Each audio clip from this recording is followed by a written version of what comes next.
Have you been running up the front, sticking with the leaders, then all of a sudden your car hits a wall?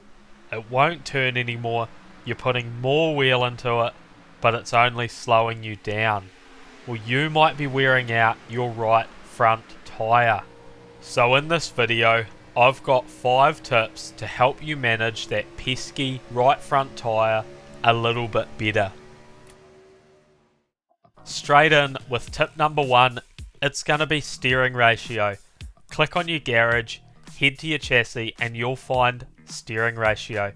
Now on a 1.5 mile or intermediate track, I'd go with 16:1, a short track 14:1 or 12:1 to start with. A higher steering ratio essentially means it requires a lot more input from your wheel to get the car to turn, meaning you can be a lot smoother and a lot more deliberate with your inputs when compared to the default 10:1 setting. A lower steering ratio can be very twitchy, often resulting in over-aggressive steering inputs, creating tyre temperature without you even knowing. I started with a 16:1 on most tracks and then worked my way down, and now 12:1 or 14:1 suits me perfectly now that I can be a bit smoother and I understand tyre saving a little bit more. Tip number 2, listen to your tyres. Now if you head up to the options tab on the top right, click on the sound tab, you'll find an array of sliders where you can individually adjust different sounds based around the car.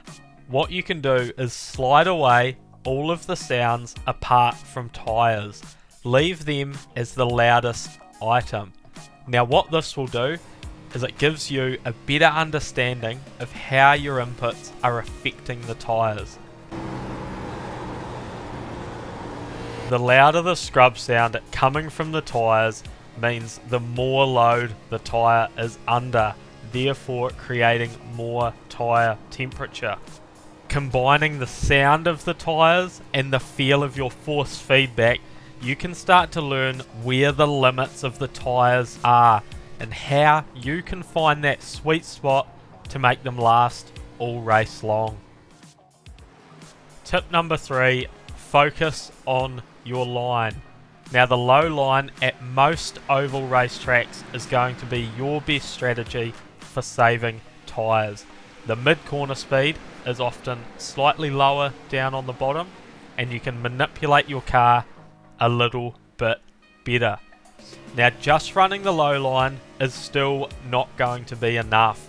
There are a couple of little nuances you can use to really maximise your tyre saving strategy. In this race at Homestead, Miami, I was applying a very aggressive tyre saving strategy. Really shallow entry, dragging the brake right to the white line, rotating on throttle to keep the car stuck down there, and a very shallow exit, minimising the load on the right side tyres. Now running tyre saving lines consistently over a race distance can be very challenging. It's super easy to overdrive corner entry and undo all of your hard work. I find that focusing on getting down to the white line and maximising your exit is the best strategy to help mitigate the risk. Now I know you can't always get down to the white line. Race starts and restarts can easily leave you stuck on the outside. But once you've mastered the tyre saving line, you can now apply that to different lanes of the racetrack. And then once you've got yourself some clean air, you can move back down and you're going to be finishing the races a lot stronger. Tip number 4, adjusting your brake bias. We're going to jump up into the garage and into chassis and you'll find front brake bias. Now this number is the percentage of your braking sent to the front brakes. So 65% means 65 to the front and 35 to the rear. You can drop this down as low as 50% on most cars. I tend to run mine around the 55 to 60 mark depending on the track. So into turn 1, I'm going to take a nice shallow entry. But as you can see, as I apply the brakes, I almost have to counter steer with the amount of rotation that low brake bias gives the car. Now you'll see the same into turn 3, a nice shallow line. As soon as I get on the brakes, the car just wants to rotate. Now that rotation is taking all the load off the right front tyre, but it's also pointing the car in the direction that you want to go. Now you see into this corner, I actually have to bring the steering wheel back to straight. That's how much rotation I'm getting. So with this technique, you should be going faster and saving tyre at the same time. Now a car with a low brake bias will be harder to control. Now I'm going to demonstrate what a little bit too much brake pressure will do to the car with a low brake bias. So you're going to have to practice being smooth and fine tune those brake bias settings. Tip number 5, utilising slip angle. Now slip angle is very similar to the brake bias. You use it to aid car rotation to keep the load off the right front tyre. And like using the brake bias, it is a skill that does take practice. So what is slip angle? Well, it is basically the attitude of the car mid-corner. So as you can see, the left front tyre is closer to the line than the left rear tyre. The car is basically maintaining a slide through the entirety of the corner. I'll show you another example in the next corner. It's even more prevalent. The car is so much closer to the line at the front than it is the rear. It is literally in a drift the whole way through the corner. This way I'm unloading that right front tyre and I'm keeping the car pointed in the direction that I want to go.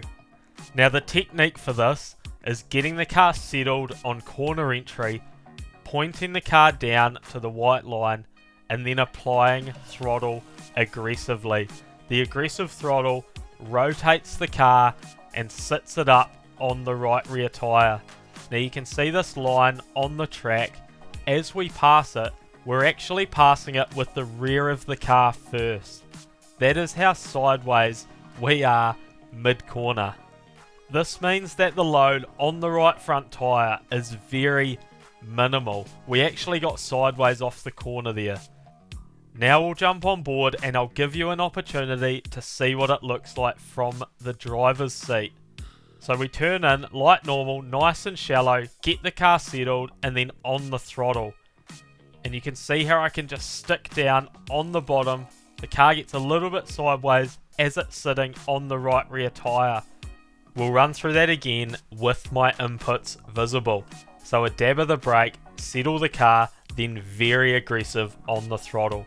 Try and stick it down on the white line as long as you can. I actually had to come out of the throttle mid-corner due to too much rotation. So if you use a low brake bias to maximize your corner entry rotation and then utilize slip angle from mid-corner to corner exit, now you've got a car that wants to rotate for the entirety of the corner. If you're disciplined and can maintain this line for the race distance, you're going to have a car that wants to produce maximum lap time with minimal tyre wear. Now I hope these tips can help you in your iRacing journey. If they have, let me know in the comments below. If you enjoyed the video, please hit the like button, and if you want to see more, hit subscribe. Thanks for watching, I'll see you in the next video.